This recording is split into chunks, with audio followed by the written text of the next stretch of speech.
Olá, olá, o meu nome é Pedro Glória, bem-vindo ao canal Pedro Doxa. Poderia uma prostituta ser justificada pelas suas obras? Tiago afirma que sim. Há alguém do Antigo Testamento, uma mulher que era prostituta, e terá sido justificada, declarada justa pelas suas obras. Paulo, ao que parece, discorda disto, ou pelo menos na aparência sim. Lutero chega mesmo a chamar esta epístola de Paulo de palha. Será que Lutero estava errado? Esta epístola, se calhar, não seria inspirada? Ok, vamos orar e entender isto, mas antes disso, coloque o like, o gosto ali, porque acredite, meu amigo, é mesmo assim.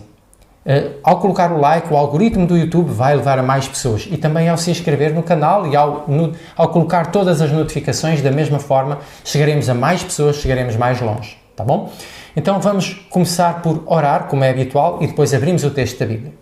Senhor nosso Deus, te pedimos o Teu Espírito com que inspiraste a Tua Palavra para nos iluminar no nome de Jesus. Amém.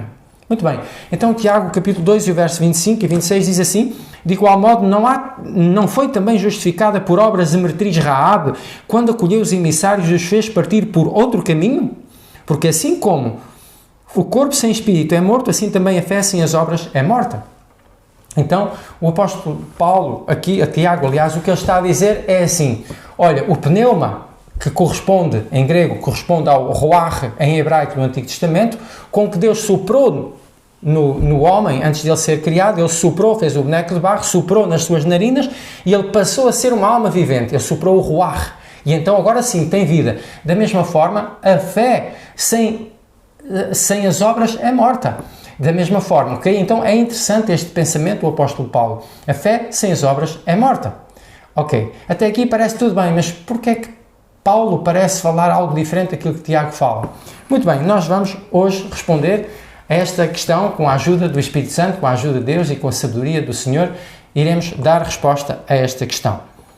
Então, vamos começar por apresentar, primeiramente, uma parábola que nos ajuda a ilustrar um pouco desta realidade. Será que eu tenho tanto poder que quando faço obras, as minhas obras têm tanto poder que eu impeço Deus de ser Deus e de exercer o seu poder? Será que é o facto de eu fazer alguma coisa que impede Deus de fazer? Ok, muito bem. Então vamos à parábola da pregação às árvores. Certo, e o pinheiro teve inveja do cedro, o rei das árvores, pela sua exuberância e famosa madeira. Todos o elogiavam pela sua excelência de caráter. Até que certo dia, o diabo reuniu todas as árvores para a subornar, a fim de que elas lhe dessem uma ideia de como eclipsar a eficácia do poder de Deus junto dos humanos. O cedro, que era fiel, retirou-se logo dali. Então o diabo prometeu que, além de todas aquelas riquezas e fama, ele nomearia ao que apresentasse a melhor ideia o novo rei das árvores. Ora, o pinheiro logo determinou encontrar uma solução e a levou ao diabo. Já sei, vamos fazer com que os homens pensem que o poder de Deus só atua nos vegetais, nas estátuas e em qualquer ser inanimado. As gargalhadas dos demónios não se fizeram esperar perante o absurdo, mas o diabo levantou a mão, exigiu silêncio e disse ao pinheiro: continua. Ok, disse o pinheiro, vamos ensinar aos homens uma parábola viva que é a seguinte. Um dia uma árvore e uma estátua humana ouviram a voz de Jesus que lhes disse: olá, queridos, eu dei a minha vida por vós, porque vos amo, para vos salvar, porque eu vos amo. Vocês não precisam fazer nada, basta me aceitarem como Salvador e Senhor. Sim, nós aceitamos como Senhor e Salvador, respondeu o chorão e a estátua. Obrigado, Senhor, por isso. Ok, disse o pinheiro, agora é o momento. Demónios, força, entrem em ação e vão fazer os seres humanos pensar que, caso se mexam e deixem de agir como vegetais, passam a ser considerados legalistas e estão perdidos. Isso é estúpido, disse o diabo. Essa ideia. Ok, disse o pinheiro, desafia a Deus e experimenta. O diabo assim fez e então Deus falou ao chorão e à estátua do homem: queridos, eu vos amo e dei a minha vida por vós, agora dar-vos-ei olhos, boca e mãos e pés de verdade. Vocês vão pisar o mar e ele se abrirá, passam o mar, pegam duas pedras e quando chegarem ao outro lado, então ordenam ao mar que volte. Havendo eles obedecido e concluído tudo, apenas o chorão glorificou a Deus pelo sucedido. Mas logo veio o pinheiro e acusou o chorão diante dos homens que assistiram a tudo, de que o chorão era demasiado meticuloso em obedecer a cada detalhe do que Deus dissera.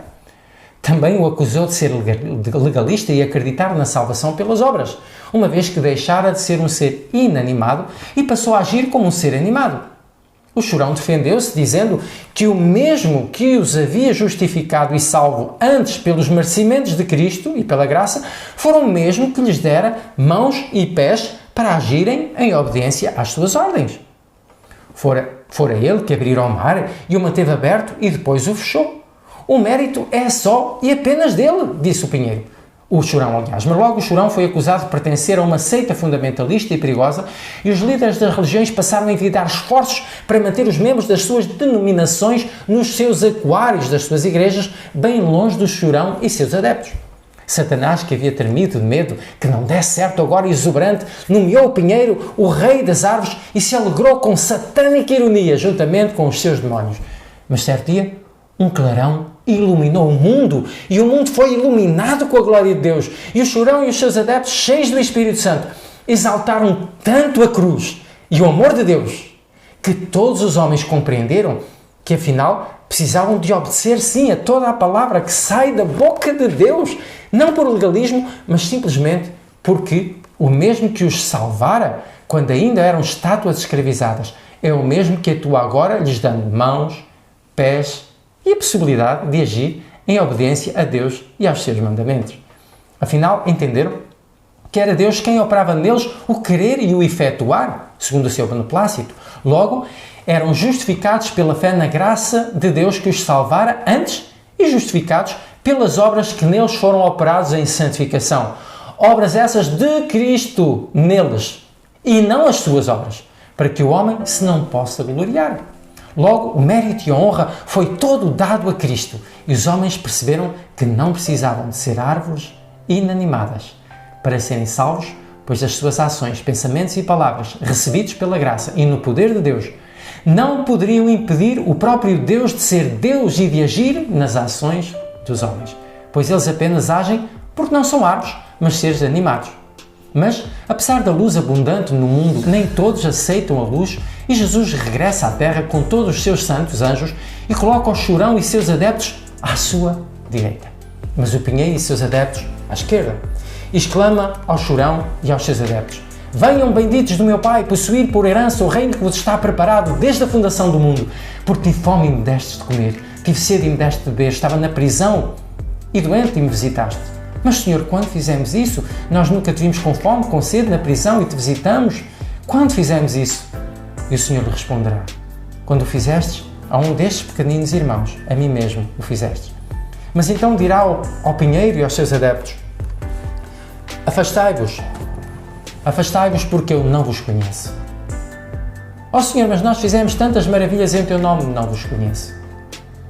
Porque eu tive fome, não me deste de comer, sede, não me deste de beber, estava na prisão, não me visitaste, doente, também não. Estava nu e não me vestiste, mas como, Senhor? Quando te vimos nu, com fome, com sede e não te demos de comer, de beber, não te visitamos? E Jesus lhes dirá abertamente: quando não fizestes a um destes pequeninos irmãos, a mim o não fizeste.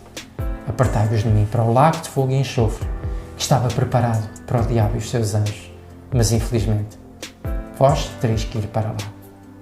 Querido amigo, querida amiga, que lição é que nós podemos aprender daqui? Nós podemos aprender daqui uma importante lição para a nossa vida. Que lição é essa? Veja, o apóstolo Paulo, em Filipenses 3, ele diz que realmente a salvação é sem as obras. Claro que sim, sem as minhas e as tuas obras. Não há mérito nenhum em mim nem em ti, mas não é isso que Tiago está a falar. Tiago está a falar da santificação, está a falar da justiça comunicada.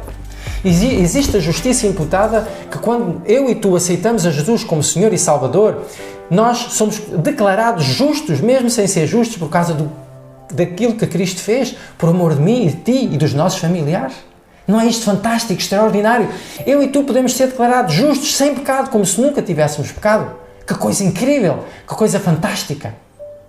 Mas o mesmo Deus que opera fora de mim e de ti, Ele pode também operar em mim e em ti através do Espírito Santo.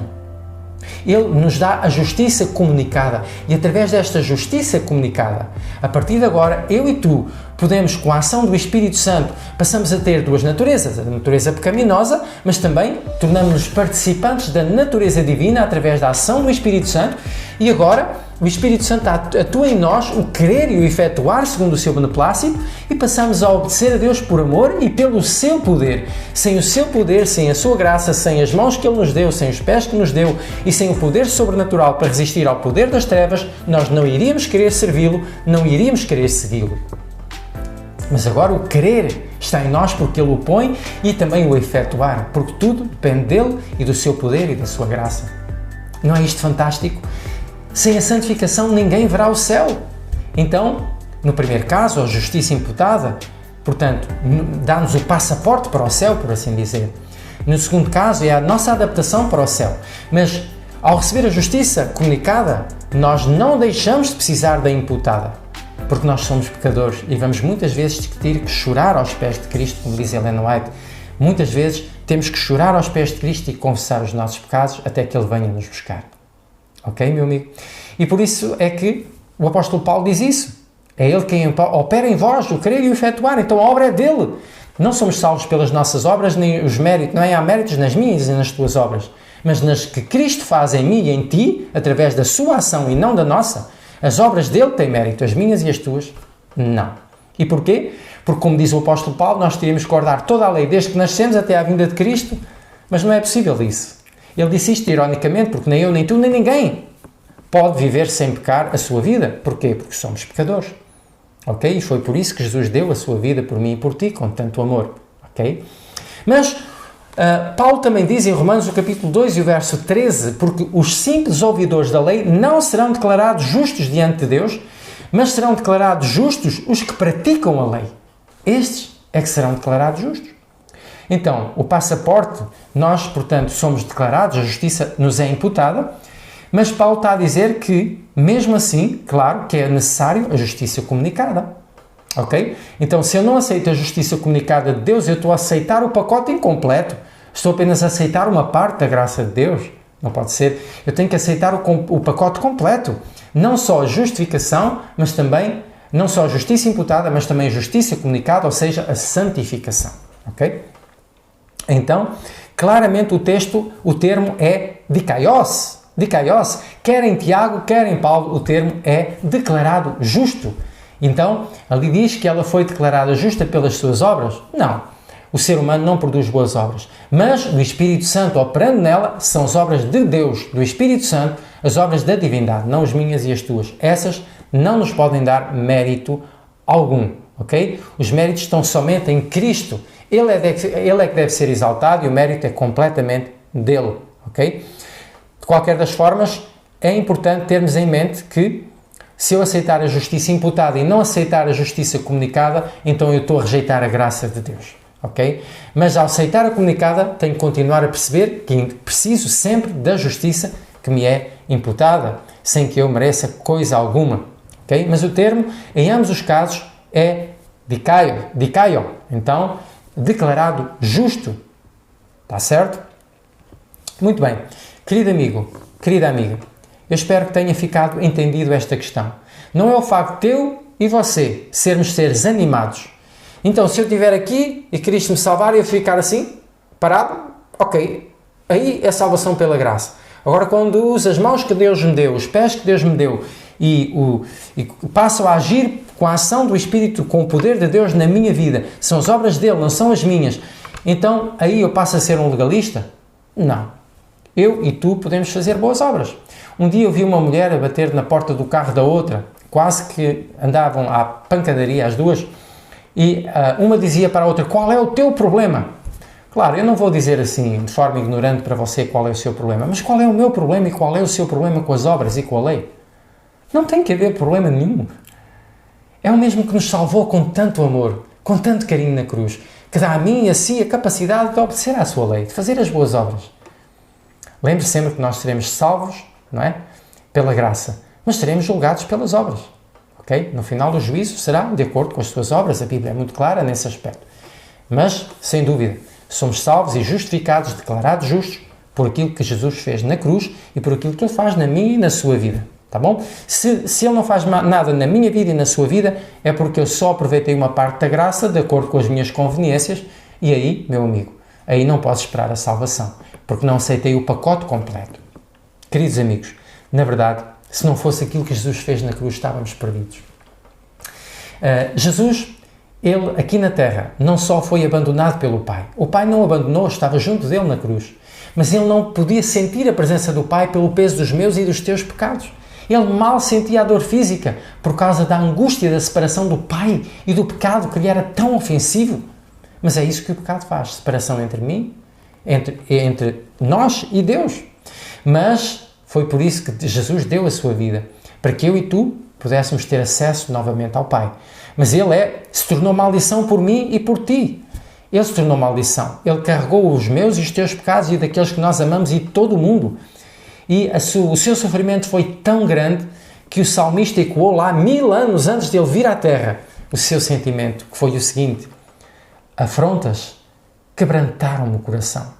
Eu estou debilitadíssimo, fraquíssimo.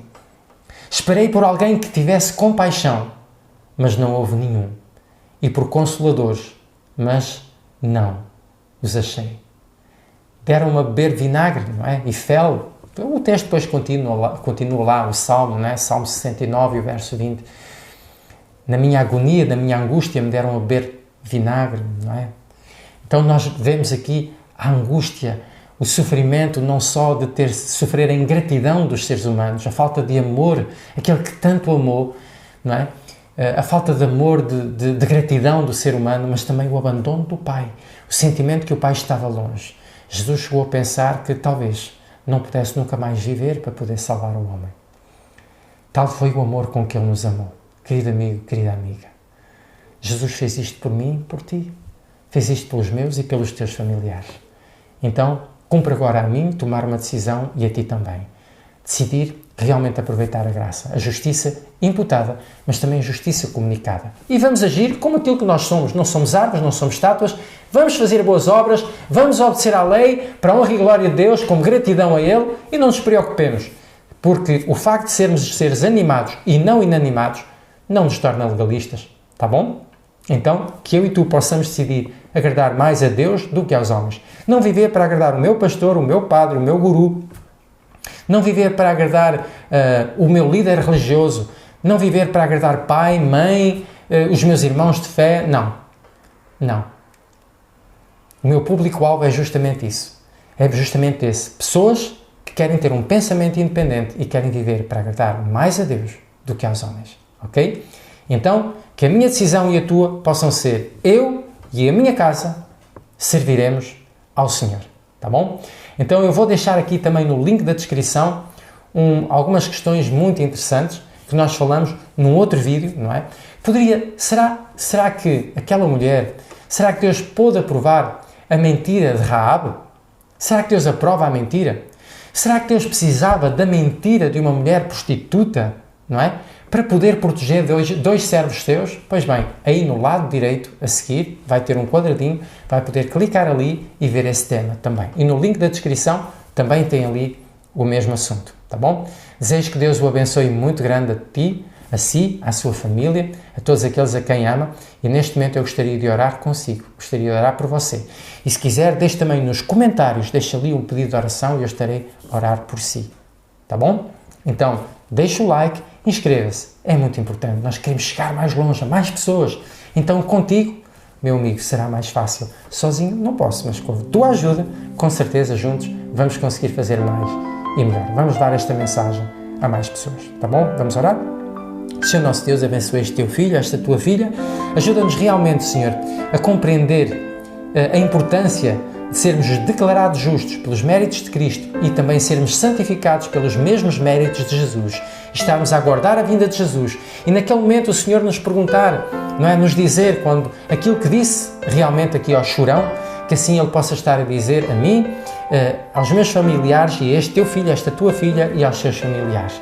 Vinde, benditos do meu Pai, possuí por herança o reino que nos está preparado desde a fundação do mundo, porque tive fome, deste de comer, de beber, etc, etc. Que todos possamos estar preparados naquele dia, com um caráter preparado, não egoísta, altruísta, cheio de amor, para poder habitar no céu. Eu te peço e te agradeço, não porque eu mereço, mas no nome e pelos méritos de Jesus. Amém. Foi um prazer estar contigo, meu amigo, minha amiga, que Deus te abençoe grandemente e vamos estar juntos, sempre juntos, em oração. Vamos orar por este ministério, porque este é um ministério para a salvação de muitas almas, está certo? Deus te abençoe e a tua família. Tchau, tchau.